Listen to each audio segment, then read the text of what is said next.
Good evening, everyone. I'm Mr. Uppara. I'm one of the 𝐼𝐴 Academy founder and director. Today I'm going to talk about some key aspects and the problems students and trainees face while they want to become surgeon in UK. I spoke last week about how to become surgeon in UK, the basic requirements last week, and today I'm going to take you through a bit more issues that you may encounter while you're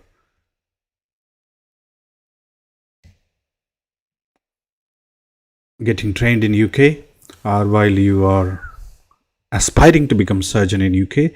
So the common problems people face is the exams. So lots of people ask me question, what if I fail my surgical membership exams, can I still become surgeon? Can I still pursue my surgical career? This is a controversial question. People keep asking me the same thing again and again. They might have worked hard during their foundation years, and also they might have worked hard during their co-training years, but sometimes they will fail the exams without their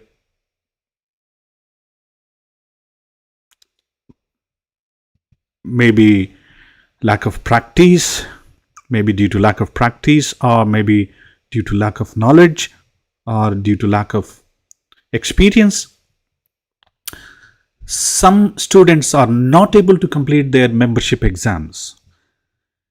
As you all know, the membership exams decide most of the time to get to the ST3 level of training in UK. So the common question people ask me is, what if I fail my exams?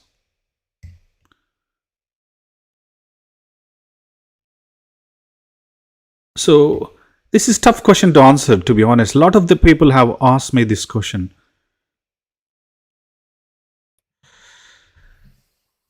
Can I still work in surgery? Yes, you can still work in surgery. You can redo the exams. So once you passed your part 1 of MRCS exam, you got 4 attempts to pass your part 2 or part B. What if you fail part B or part 4 times again? You can reattempt part A again and come back to take part B another 4 times. Yes, it's going to be mentally challenging, and you may feel like you've been completely drained with lots of payments towards paying for the exam fee. So it's mentally and physically it's draining to appear exams and again and again.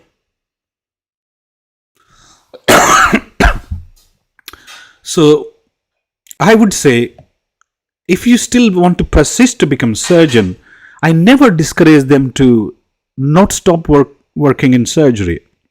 I would always encourage them to reattempt exam, attend more courses, especially the Royal College courses for part B. And while you're waiting for your exams, I wouldn't waste time. I would want you guys to do an MSc or a PhD. That will help you to progress academically. The moment you passed your MRCS, you're good to go and apply for ST3 number. What if you fail second time as well, second attempt also, like you attempted part A, you passed part A, and then you failed 4 times part B, and then you reappeared part A and again failed 4 times part B. What is my situation? Can I still keep continuing writing exam? This is a this is a tough question to answer. This is a common question people asked me in the past. The only way, if you want to become surgeon, persistently want to be a surgeon in UK, is to get signed off by 3 consultants to continue working at a higher level than a core trainee. But you may not be able to achieve CCST without membership exams. But you can continue academic career with MSc and PhD. I hope I made it very clear. So the membership exams is like a bottleneck to get into ST3 training. But if you want to still pursue academic career in surgery, yes, you can still work in surgery, re-attempt exams, do masters or PhD, get signed off by 3 consultants, work as a registrar, and continue academic career.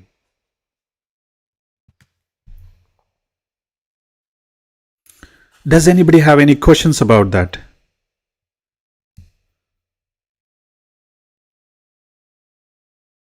Does anybody have any questions about that?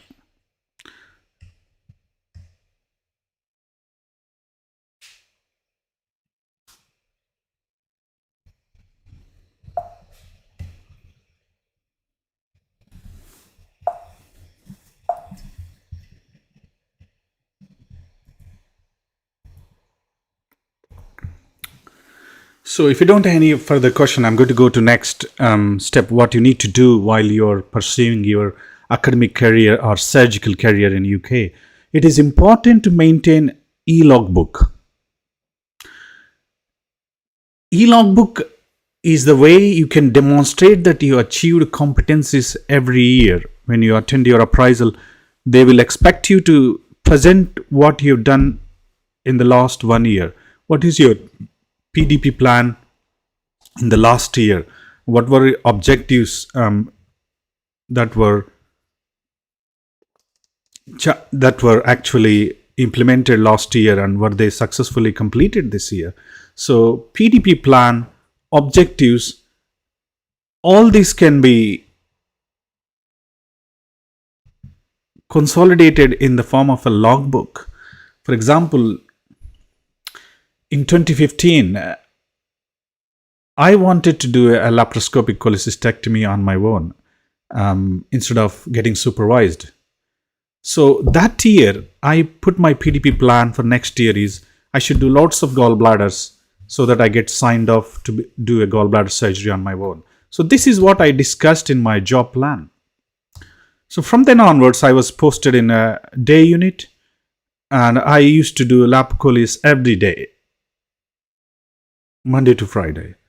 So that's how I got signed off next year that I can do laparoscopic cholecystectomies independently. Although consultant has to supervise because I'm still a registrar. But I managed to get into a logbook, all those log of operations which I did, so that I can progress to next level. So another question comes now. If you've done your membership exams, you have an opportunity to produce e-logbook from the Royal College of Surgeons. If not, at least you need to be able to maintain paper logbooks, like in Excel sheets. And also make a consolidation sheet of all surgeries during that period, like number of hernias, number of gallbladders, number of CBD exploration, number of Nissen's fundoplication, whether you first assisted or performed under supervision or performed without supervision. So you need to have all the categories, whether first assisted, second assisted, performed under supervision, performed without supervision, performed without consultant on site. So you need to have consolidation sheets get signed off by consultant each year. Your supervisor should be able to sign your consolidation sheets based on your logbook presentation. So that is why it is important. If you want to pursue surgical career in UK, it is very important you maintain logbooks, up-to-date logbooks and consolidation sheet. And sometimes if you're changing your job every 6 months, I would also want you to collect theatre workbook, where log of operation is legally charted in Excel sheets and will be stored in a database, so that you'll have an opportunity to produce in front of appraiser or in front of your supervisor, so that you can consolidate those work and get signed off for that year. So each year is important to progress further. So what if I don't get my surgical specialty of choice? This is the question lots of people face, a dilemma. Like when I first came to UK, I submitted to GMC that I want to become a vascular surgeon. Then I changed my mind because as the time goes, I wanted to become a liver and pancreas surgeon. So I started writing papers on liver and pancreas, and I produced 4 papers on liver and pancreas. Then I wanted to apply for a training post in liver and pancreas surgery, but I couldn't pursue because there were lots of people said that there is no jobs in UK. I did even training in liver and pancreas surgery for 6 months to 1 year in places as a locum appointed for a training, and I did some few resections as well, along with help of consultant surgeons. I did some segmentectomies and gallbladder cancers, so under supervision. But then I realized that there are no jobs in UK for liver and pancreas surgeons. Most of them are practicing, the ones who are qualified are practicing benign upper GI surgery. So then I have to change my mind altogether. So can I still become pancreatic surgeon? Can I still become liver surgeon? Yes, if you want to do liver and pancreas surgery, yes, you go through formal training route, apply for ST3 number and get through.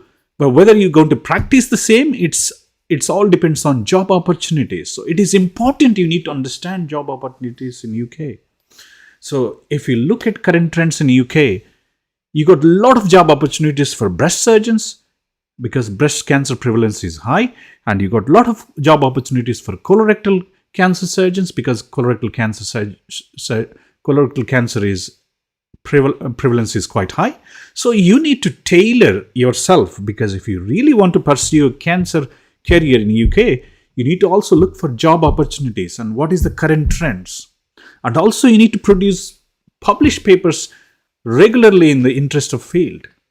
And also you need to be able to do clinics. So you should be in a position to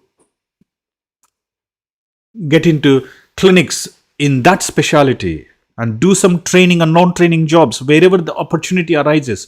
You need to produce some kind of evidence where you have done that specialty for certain period of time, minimum 3 months time, if you want to pursue further higher training in that specialty. So you have to enhance your CV.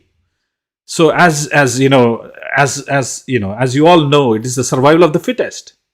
So more persistent you are and more fighting spirit you have, you will still get into your specialty if you wanted to get that specialty. Finally, if you're not able to get a specialty, and just do general surgery exams and apply for fellowship. Either it could be America, it could be Australia or UK, it doesn't matter. But you need to be able to complete your CCST before going for fellowship programs. So your specialty, opportunity to become consultant in your specialty, all depends on job opportunities. There are so many hepatobiliary surgeons in UK, they're practicing upper benign surgeries because of lack of jobs in HPB. So you have to find current trends and what is the best specialty, where is the best, where can I get a job as a consultant, in which specialty, what is the demand. It's the demand versus supply, as simple as that. I hope I answered the questions which some viewers have posted. So somebody asked me a question: is there a particular field in surgery that's more in focus in the current era? I would say if you're coming to UK, colorectal cancer has got job opportunities, because obviously there is a high demand for colorectal cancer surgeons. That's why I went into some jobs for at least 3 years into colorectal surgery in UK. So although it is standalone post for 6 months here and there, but I have to learn how to resect an emergency sigmoid cancer. For example, it comes with perforation. That's how I did the colorectal cancer jobs, because there's a huge demand. Even as an emergency general surgeon, you need to know how to do Hartmann's procedure on your own. So this is why you have to understand what is geographical trends of disease. So if you want to become cancer surgeon in UK, you got plenty of opportunities in the breast cancer surgery and colorectal cancer surgery. The prevalence of esophageal cancer is much less in UK, so the chance of becoming upper GI cancer surgeon is quite less. I hope I answer your question. So you have to follow the trends of current disease as well if you really want to become a consultant in that specialty. So people ask, Malik, you've been there in UK for donkey years and you're not practicing like a consultant. So you're talking about surgery, various surgical fields. So is there any fixed number of years of surgical training? Let's say if somebody wants to become a pediatric surgeon, or if somebody wants to become a cardiothoracic surgeon, if somebody wants to become a vascular surgeon or a colorectal surgeon, is there any particular time period? That's what people ask me, especially the juniors. When how many years, we can't be, being a doctor, we are getting paid less, and we can't be paid less for so many years as we go along during training. And I can surgical career, is it going to be helpful in long run? So how many years is it going to take to become a consultant? These are the questions lots of juniors ask me, and it is very tiring to do any training programs which has got long pathway. I do agree, but if you are focused to become a surgeon, so you need to have 2 years of foundation programs minimum in either in surgical or non-surgical specialties. And following it, I recommend that the second year of foundation program to be in surgical fields rather than in medical fields, so that you have better opportunity when you apply for core training numbers. You have better opportunity getting shortlisted. And once you successfully completed your core training, I would recommend you do membership exams while you are doing core training or even before doing core training, so that you have better opportunity to be shortlisted for specialist training. And once you enter into specialist training programs, it is 6 years. So it depends on the specialty you're choosing. If you're choosing the specialty which has got lots of jobs, you don't need to go for fellowships.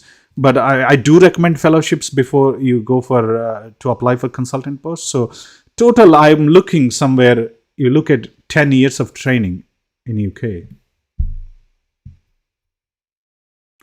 to become a surgeon. And fellowship maybe up to 1 year. So we are looking 11 years after MBBS. So this is how long is the surgical career if you want to pursue it. But it's important you understand these key elements. And a lot of people drop down at ST5, ST6 level. I feel very bad about what happened to them while they are pursuing surgical career. It may be they might have felt a bit pressurized. They might have felt this is too much for them and too pressurized, especially on calls and things like that, and not able to balance personal life, on call life, the job and personal life, not able to balance, and they stop their training in abruptly, and they will start training for GP training and then become GPs. There are several examples in UK, but if you understand this in early life of your academic career, then it's easy for you to, cope up with stress at a later date.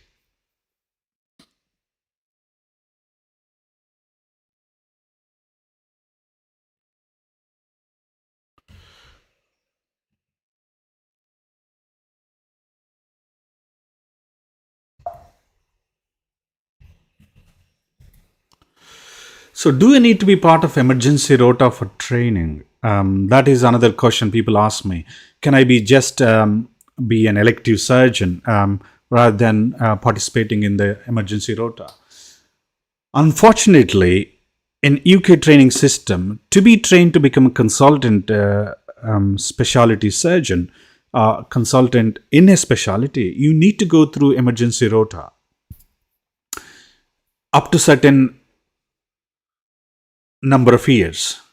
It all depends on specialty. If you're wanted to become a breast surgeon, possibly after ST5, you can maybe ST5, ST6 level, maybe you can be off from the emergency rota, but it all depends on the service provision as well. But I do see that even the breast surgeons who are at ST6, who are pursuing breast career, even at ST6, ST7 level, they are still rostered to be doing emergency on-calls on the general surgery rota. So only when you become breast consultant, possibly you will be off from the on-calls.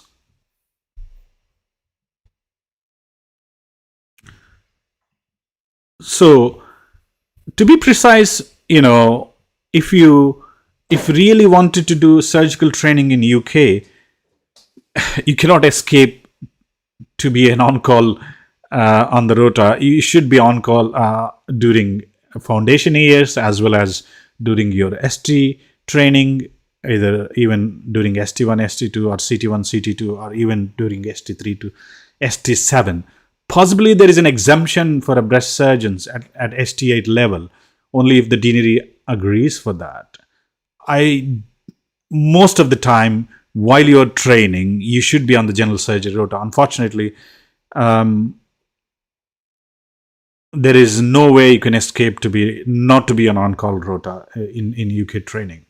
That's how rules are very strict.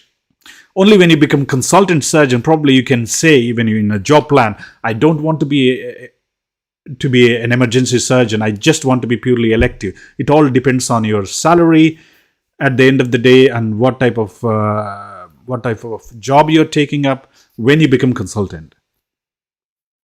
So unfortunately, if you want to take surgical career in UK, you need to be on both emergency and elective rota.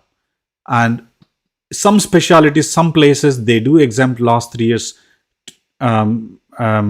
to be on the emergency rota, and only they are kept on the elective rota for doing elective sessions, especially breast surgeons. It all depends on the place as well. So most of the time, up to ST7, you should be on the emergency rota. When you become fellow, possibly you will have a dedicated rota, separate rota, where you don't need to be on the emergency rota anymore. When you become a consultant breast surgeon, probably no on-calls as emergency general surgeon. I hope I answered this question. So, but bear in mind, if you want to pursue surgical career in UK, you need to be on both emergency and elective rota.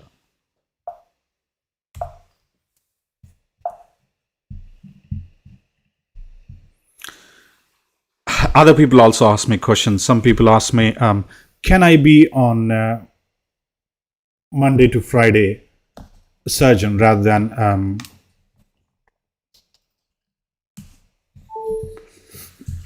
working in the weekends? And yes, you can be Monday to Friday surgeon rather than working in UK, rather than working in the weekends in UK. But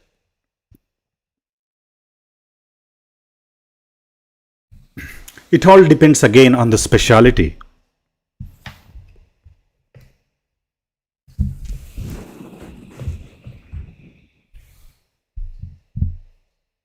Just 1 minute. I'm just looking at some questions before I go answer this question.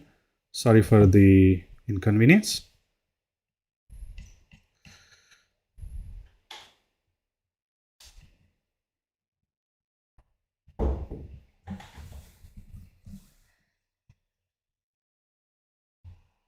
I'm just taking one question before I answer. Can I be Monday to Friday surgeon? Are there any situations where we need to be mentally prepared as a surgeon during the surgical career? Yes,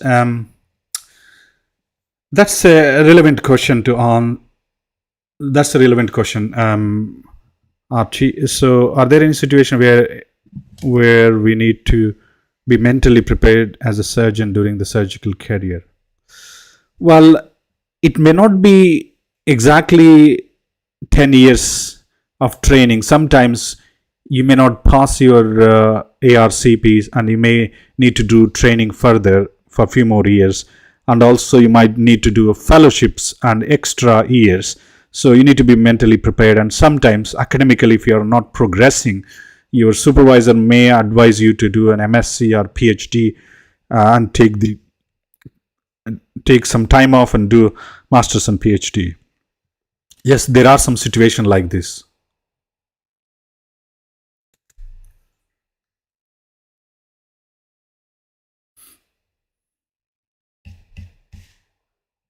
So going back to the question which I'm answering, can I be Monday to Friday surgeon? Yes, you can be Monday to Friday surgeon and don't need to do on calls in the weekend. It all depends on the specialty. If you're breast surgeon and if you're elective surgeon not doing on calls, maybe further down line being a consultant, you can say I'll only work from Monday to Friday. It all depends on your job plan and grade as well. If you are a registrar, you cannot choose your bread and butter saying that I can only work from Monday to Friday. Being a registrar, you should be more flexible because it all depends on the number of hours you put in. Your salary also depends on the number of hours you put in the workplace. If you're Monday to Friday doing breast surgery only, your salary may be reduced. You may not be having banding if you're not doing on calls. So there will be reduction in the salary. So yes, you can be Monday to Friday surgeon. It depends on specialty again, and it depends on your job plan. It depends on the grades. If you're a consultant, you can choose Monday to Friday days you want to work, days you don't want to work, and also you can choose whether you want to be on the emergency rota or on-call rota. It all depends on your job planning. So also, people will say while you're pursuing career, do we need to do appraisals and PDP, set up PDP plans on regular basis? You do need to have an appraisal, yearly appraisal, and set small goals every year. You need to achieve something academically throughout your career while you are pursuing surgery, and you need to do some audits which improves the quality of services in NHS, and also you need to take up some QI projects, quality improvement projects, and publish. Every year you need to publish at least 2 papers. That is what I recommend. So every year you need to have an appraisal and PDP plan. Every year you need to do 1 or 2 quality improvement projects and audits and publish every 6 months. That is how you progress to become surgeon. Some people ask, I haven't been in training, I want to do seizure, and is it the best path?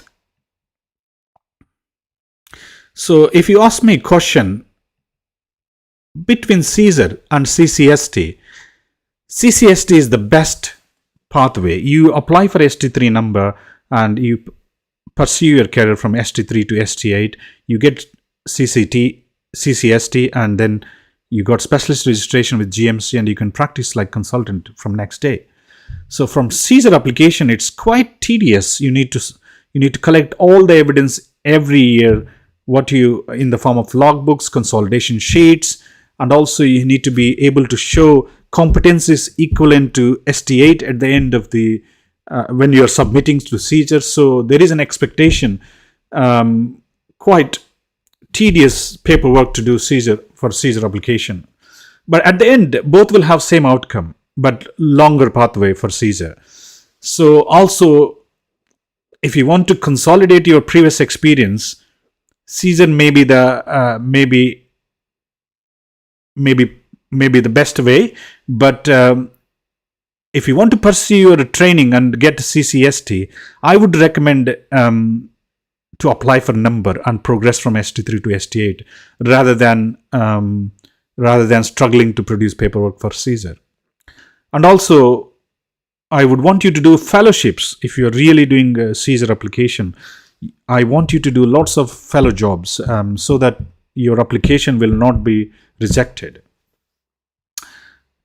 And it's important that throughout your surgical career, you maintain logbooks and consolidation sheets.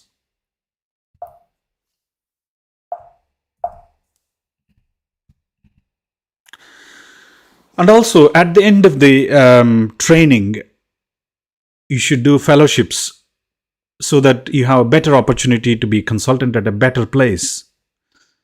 For example, if you've done robotic fellowship program, you have a better opportunity to become a robotic surgeon in the tertiary center or a quaternary center. So, and also you need to do some mandatory courses every year, and at least you have to have 50 CPD points every year, and you need to enhance your skills with all up-to-date courses, because the current trend is robotic skills courses, so and laparoscopic skill courses. So you need to attend all those skill courses and enhance your portfolio. Obviously, if you are in a training program, your trust or deanery is able to reimburse for all your courses.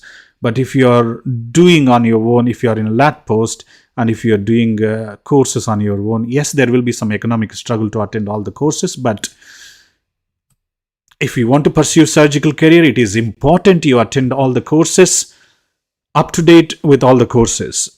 Yes, there will be economic struggles during surgical career, but you need to overcome that. You need to understand this well in advance before pursuing surgical career. So it is important. That's why you maintain your skills throughout your surgical career. People ask me, is it easy to get jobs after I finish my training? Can I get consultant post straight away? And can I be in London? Yes, the jobs opportunities are advertised in NHS jobs website, and academic jobs in various universities. Yes, you can start if you have a MSc, PhD, you can apply for a tutor or lecturer post once you finish your CCST and apply for university jobs. If you're wanted to be academic surgeon, yes, you can apply for research jobs while you're doing surgical career. It is important you pursue some research jobs while if you really want to become an academic surgeon in UK, you should have done research job for at least a couple of years. And at the end of the day, there are several opportunities for service jobs across NHS, and locum opportunities arises everywhere in UK and UK and Wales and Ireland. So there are plenty of locum agencies you can register with and do some non-training jobs before you can apply for training jobs. But I would stress that if you want to have a better job, you need to be in the training program for a few years at least in NHS. So job opportunities for surgeon in UK are plenty. So don't get disappointed and don't get carried away that it's a long training program. But yes, it is long training program, but you have better job opportunities once you finish your training. So it is important that you need to be in training jobs throughout your while pursuing your surgical career. So with that, I would like to end this presentation. That if any further questions, I'm happy to answer next week on the how to become surgeon in UK and what are the drawbacks and what are the advantages. I can answer more questions. I'll take up more questions, and please leave please type all your questions in this YouTube live channel, or you can contact me at info@isap.academy. So you can send an email to info@isap.academy, and I will get back to you on the questionnaire next week. So today I'm going to go to second part of the presentation, which is meta-analysis project. So how to combine the data for meta-analysis. So if you don't have any questions, so I'll give 5 minutes for viewers to ask me questions, and if you don't have question, I will go to the next PowerPoint.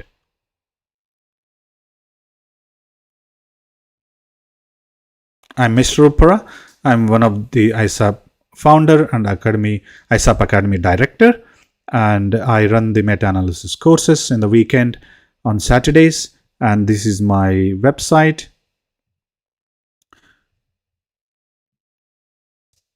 So please visit www.𝐼SAP Academy.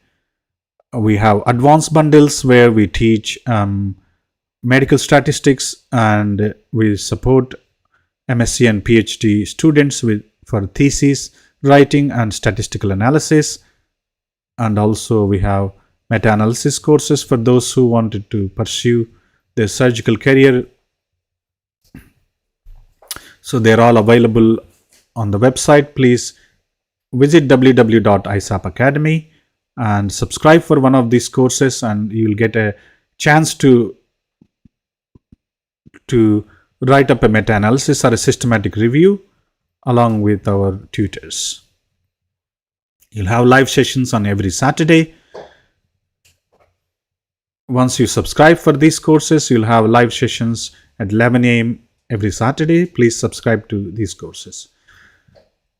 And I would like to, are there any surgery related courses on 𝐼SAP? Yes. At the moment, we are not started clinical courses, but in future we are planning to do live clinical courses. I'm planning to set up robotic skill courses next year, and also I'm planning to set up laparoscopic CBD exploration courses next year on our 𝐼SAP Academy. But for the time being, these are the list of courses. There are some free courses like such as I'm going to show you now on my website. So the free courses are basics of paper writing, which is freely available. Please enroll to this course. And there is another free course called choosing your research subject. If you want to pursue your surgical career, please subscribe for this. And there are some paid courses as well on the website at the moment, which are categorized into basic, advanced, basic bundle and advanced bundle.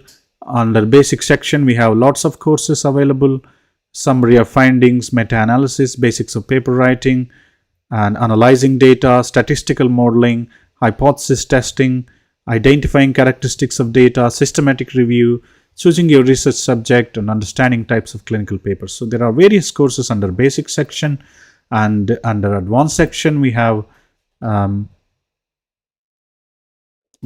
drawing conclusions, bias and blinding, and heterogeneity. Especially for meta-analysis, we have heterogeneity courses and bias and blinding courses. And if you want to choose a bundle, we have a bundle of courses for PhD students. You can choose UB1 bundle, which has got all research modules. And if you are doing MSc, there is a UB2 bundle, which has got all the modules required for thesis and writing up their thesis, and also summarizing their thesis, and also attending 𝐌𝐻 as well. And we have people who want to do standalone projects. We have another course called regression analysis to prove or disprove statement or hypothesis, and also meta-analysis, components of meta-analysis AB1 course. And there are special courses, bias and blinding and drawing conclusion as well, and heterogeneity, which are available on the website.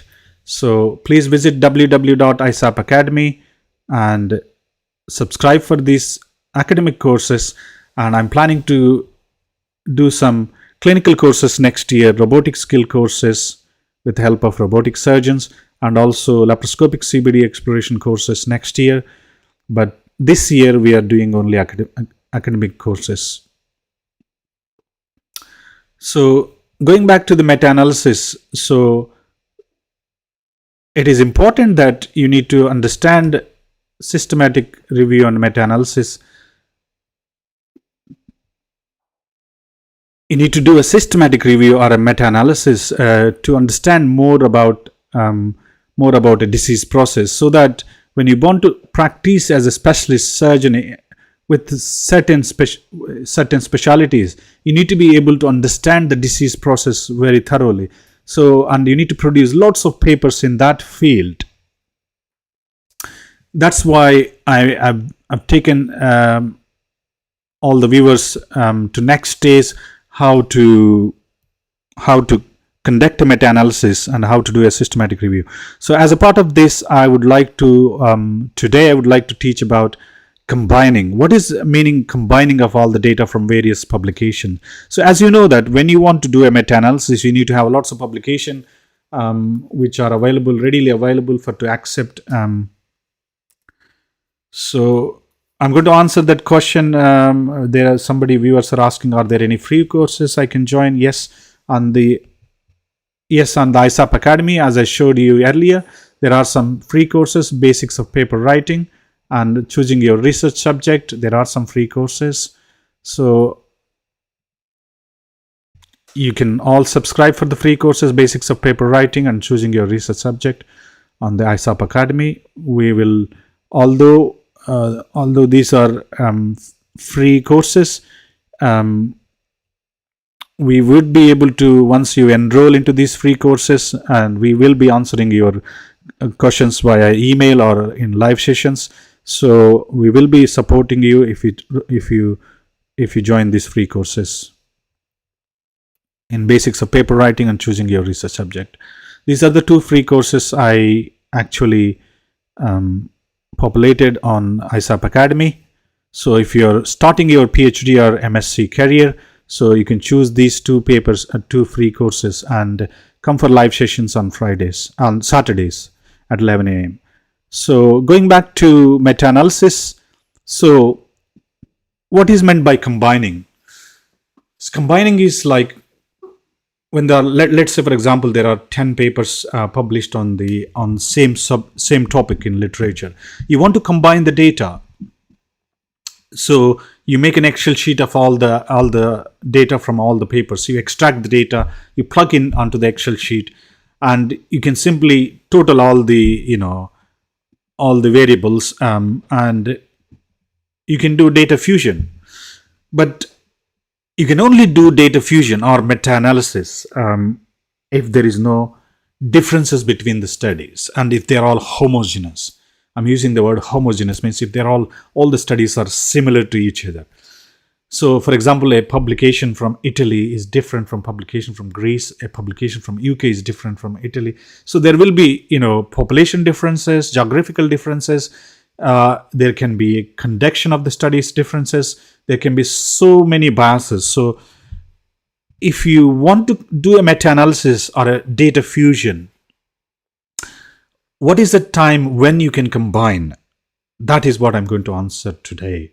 So if you want to combine the data from various publications, so you can only combine the results from several independent tests bearing same overall hypothesis. What is meant by this? Tough words you are used, like combining the results of several independent tests bearing upon same overall hypothesis. So what it means technically is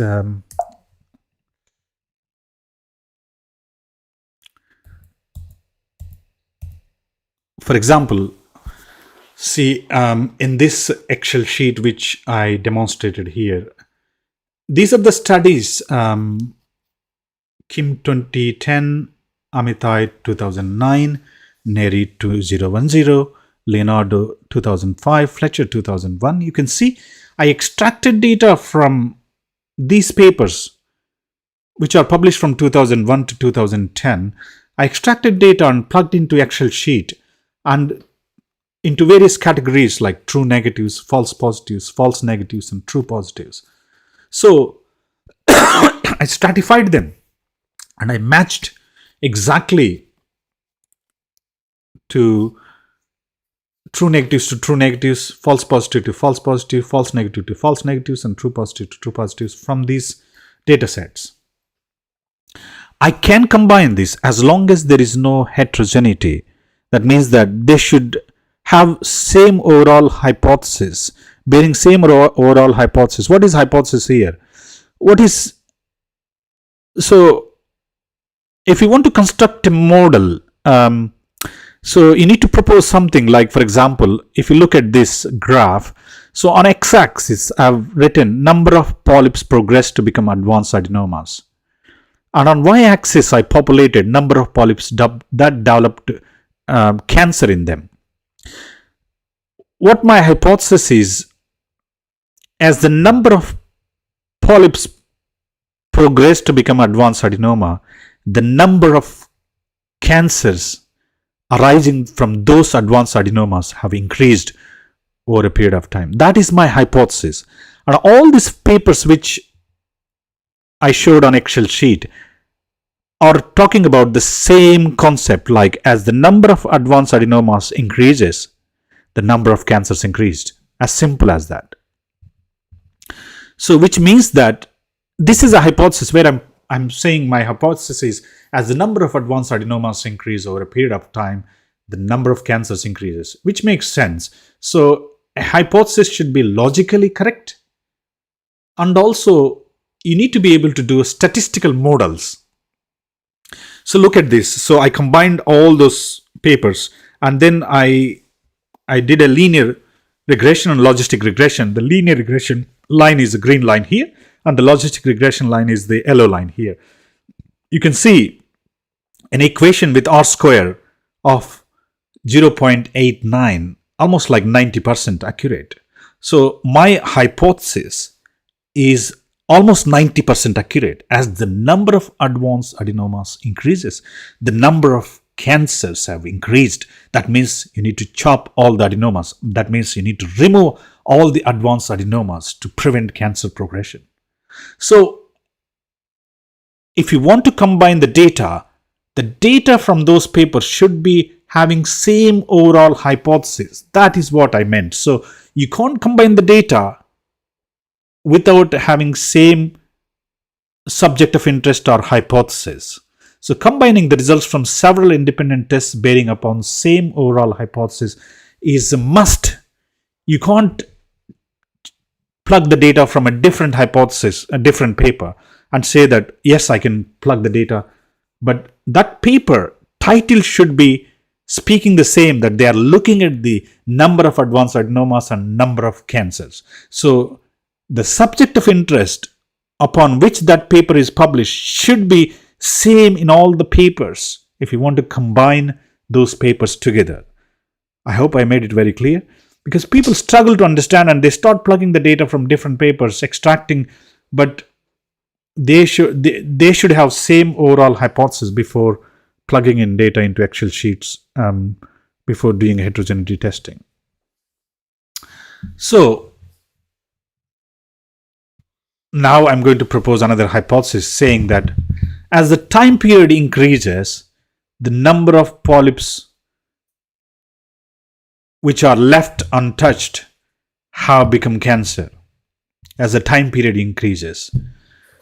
So again, the data is from the same papers which I took it, but now this time you can see the R square value is only 0.07, which means that model is failing. Why is that model is failing?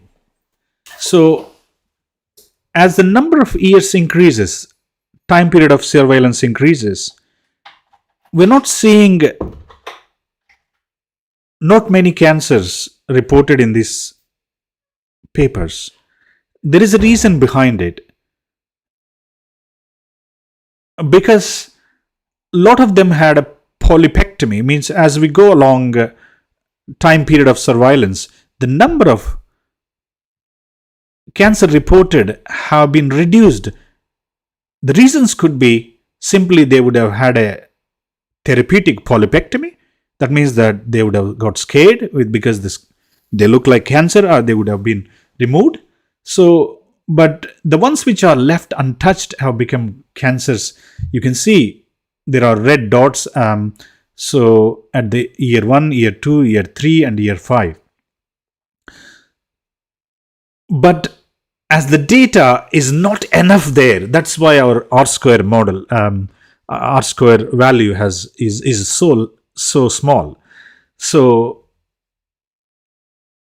the main reasons why we are not able to prove our hypothesis that as you leave the polyps in place without removing them, the number of cancers increases as the time goes.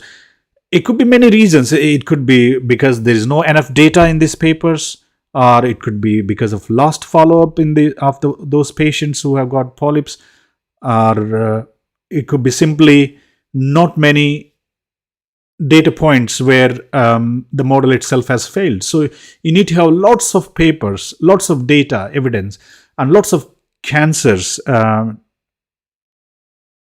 to prove your hypothesis at the end of the day.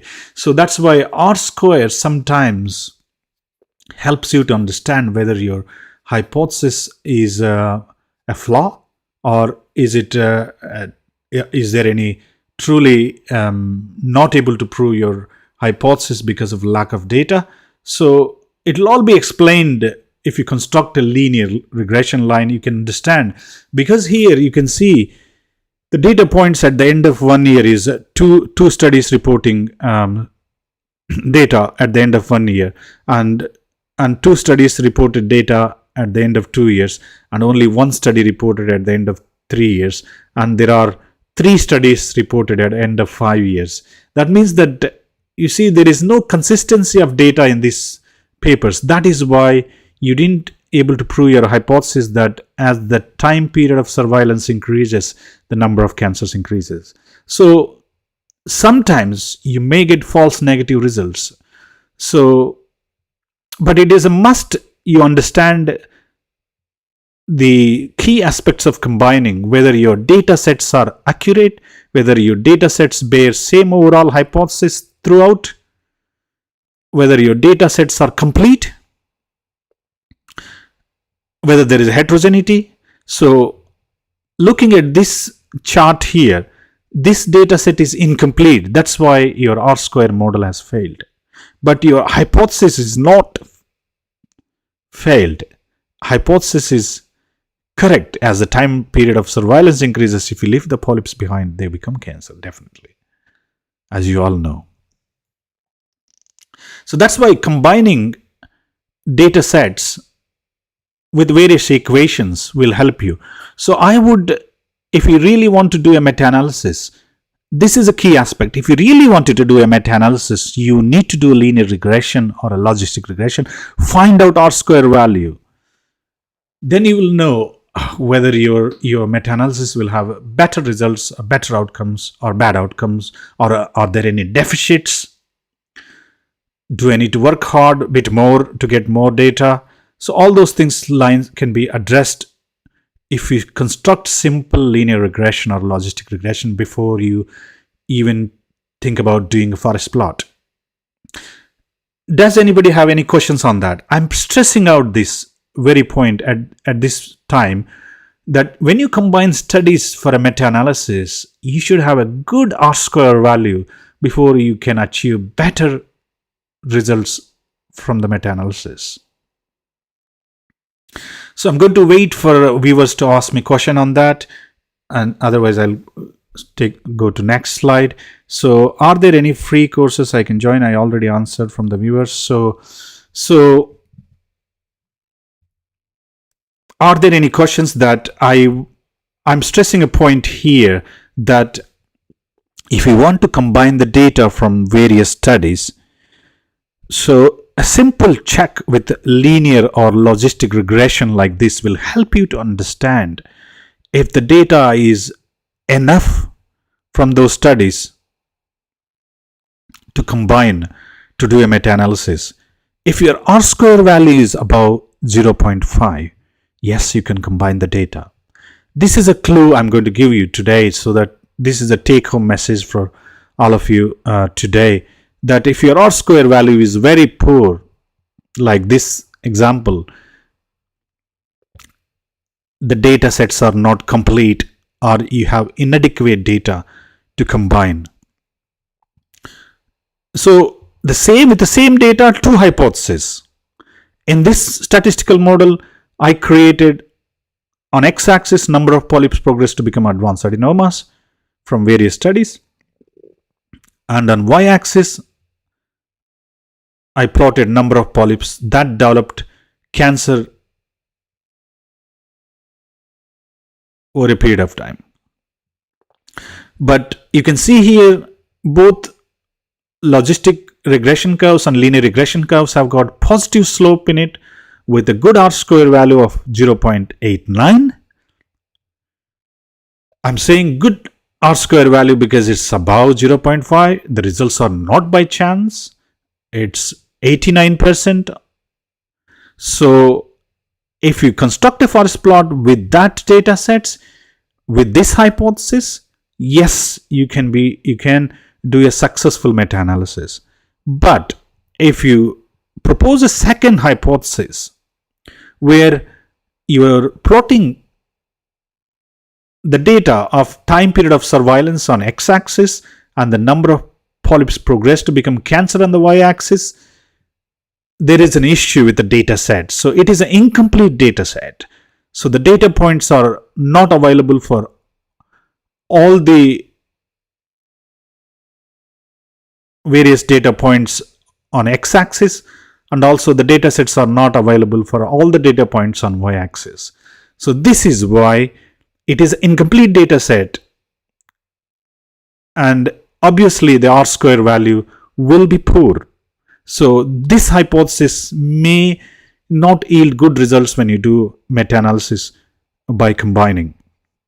So it also depends. So when you want to do a meta-analysis, your hypothesis should have a good statistical modeling.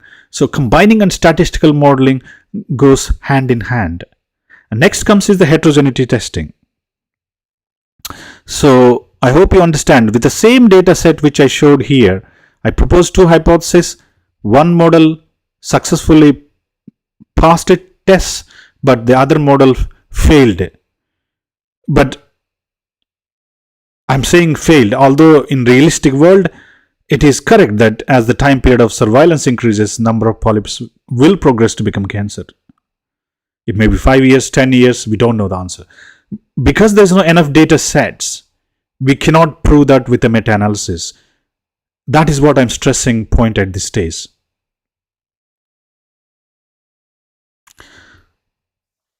I'll take some questions from the viewers at this stage, and before I can go further.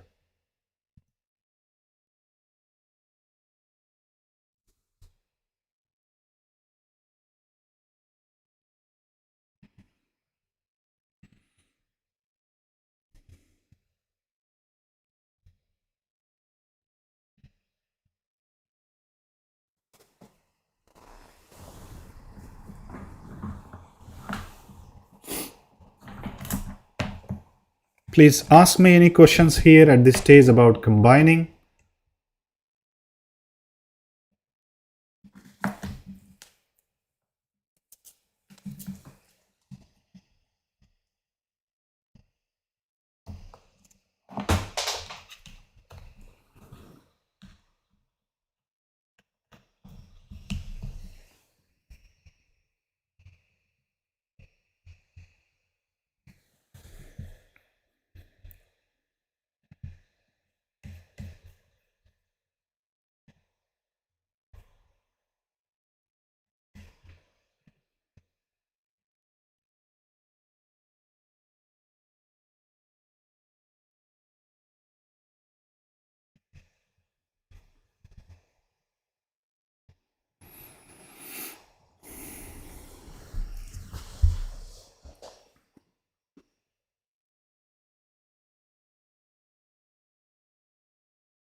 I'm waiting for viewers to ask my question, otherwise I would like to proceed.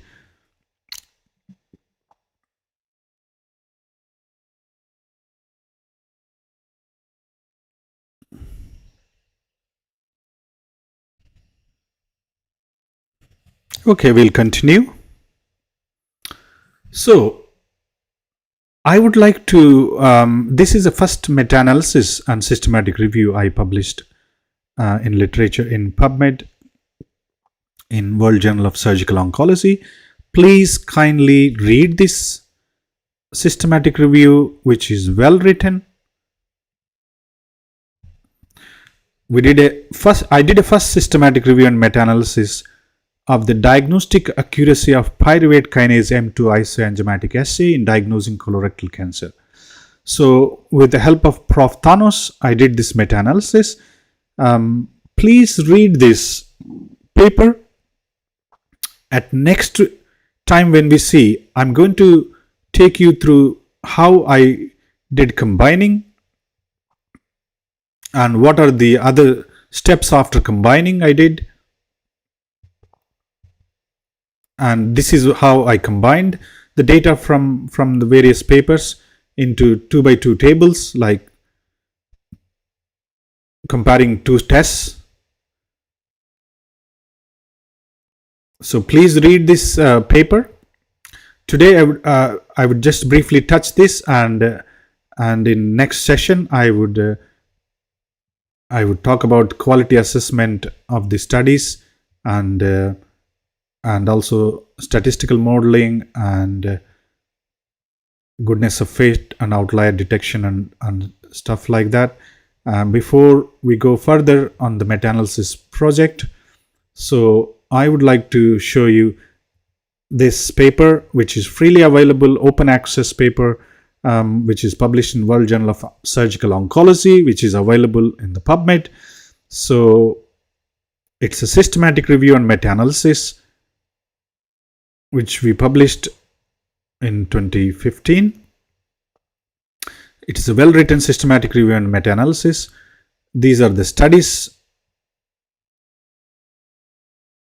and this is an Excel sheet where we match the data from various publication, various articles published, and we extracted data and plotted as a true positives, false negatives, and true negatives.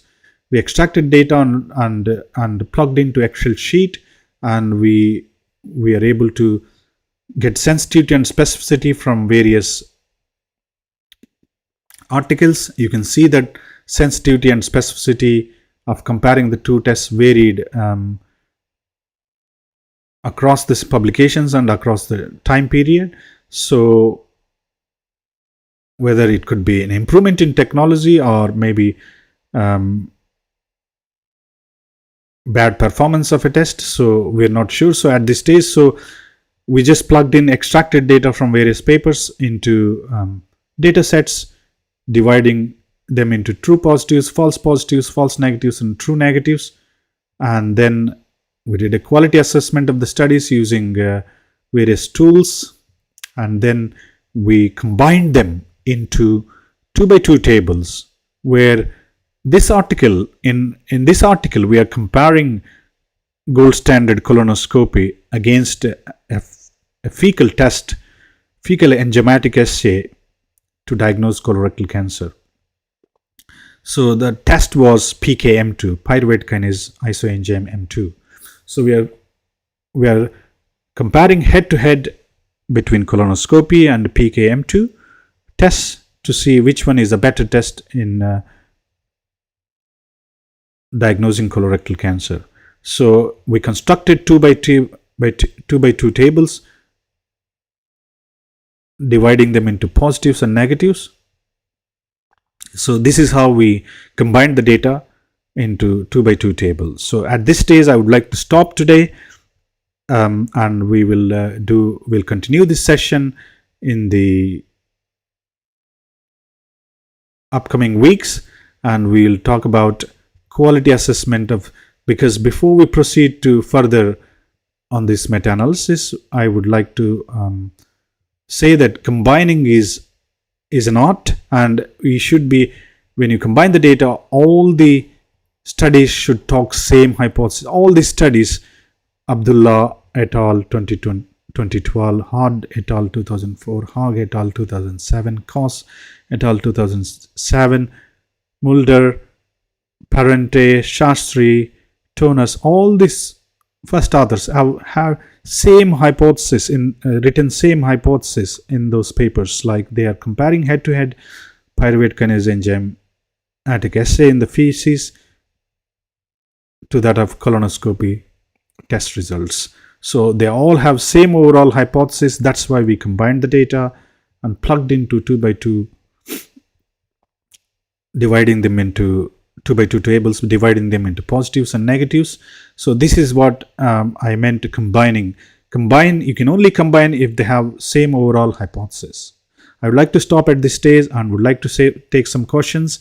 In the next upcoming sessions, we'll talk about statistical modeling and goodness of fit and outlier detection and things like that. Before we go further, we will also need to talk about quality assessment of the included studies and so on.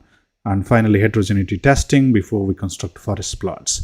So at this stage, I would like to stop and take further question on combining the data sets. If you don't have any further questions, I would like to conclude this session. I hope you all enjoyed today. Please ask me questions. I will wait for 5 minutes.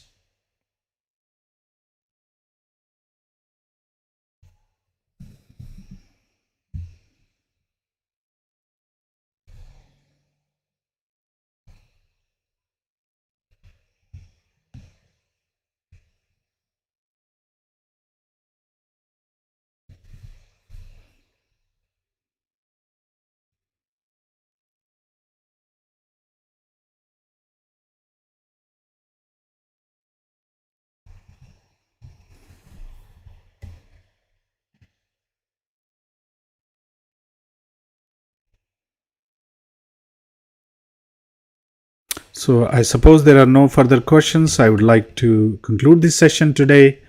In the upcoming session, we will talk about, after combining, what is the next step in the meta-analysis. So there is a question from viewers: all bundles and subscription details I can find on ISAP Academy page. Yes, so I'm going to show you again ISAP Academy website. If you go to ISAP Academy, this is our website, www.isapacademy. If you type in, so this is the front page. You can see services and courses. There are free courses and there are courses for thesis, medical statistics. For PhD and MSc students, I'm advertising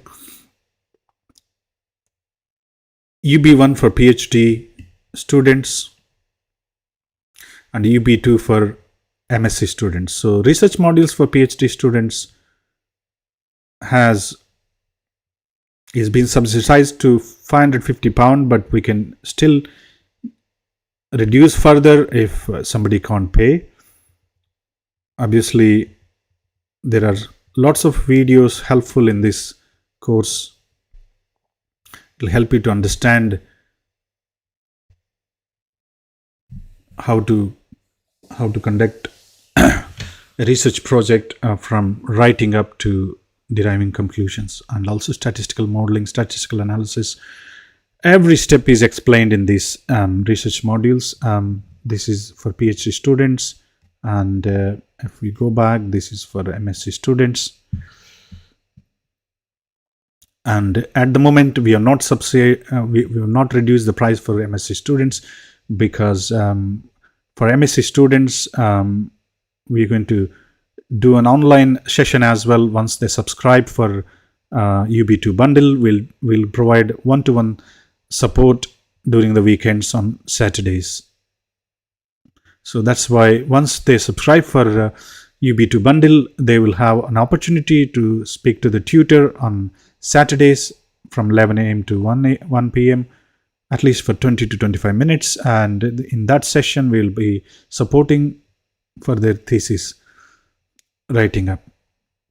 That's why we haven't reduced the price for it.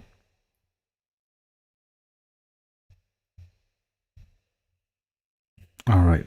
So I hope I answered all the questions from the viewers. Are there any further questions? before I conclude the session today?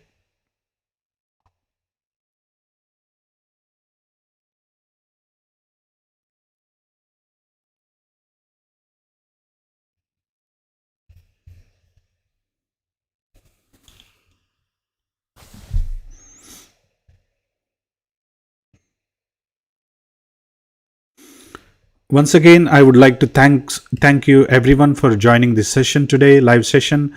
So today I spoke about combining the data, and if you combine the data, you can propose various hypotheses, but the hypothesis which has got good R-square value will yield good meta-analysis results. I hope I made it very clear today why it is important to test the statistical model to see goodness of fit. Whether the hypothesis which you want to test, has it got good R-square value. If it has got good R-square value, then you can combine the data sets and progress to do a meta-analysis and do a heterogeneity testing and quality assessment of the studies and construct forest plots and so on. So it is important you understand statistical hypothesis testing with a linear and log models before you progress to do meta-analysis. If your R-square value is poor, then there's no point in combining the data. That's why it is important that statistical modeling is useful test before you do a meta-analysis for a hypothesis where you want to test your hypothesis by combining the data sets together from various publications. I hope I made it clear today about combining the data and when to combine, when not to combine. So with that, I'm going to stop this session today. And once again, thank you very much. And I wish you all the best for your master's and PhD thesis. And if you have any problems, please email me at info@isap.academy, and we'll get in touch with you either by emails or you will be given opportunity to join live sessions on Saturdays. Please visit www.isap.academy. There are bundles for both MSc and PhD students, and if you subscribe for one of those bundles, you will be given chance to get one-to-one mentoring and support from tutors from ISAP Academy. Thank you very much. I appreciate for all of you participating today. Thank you.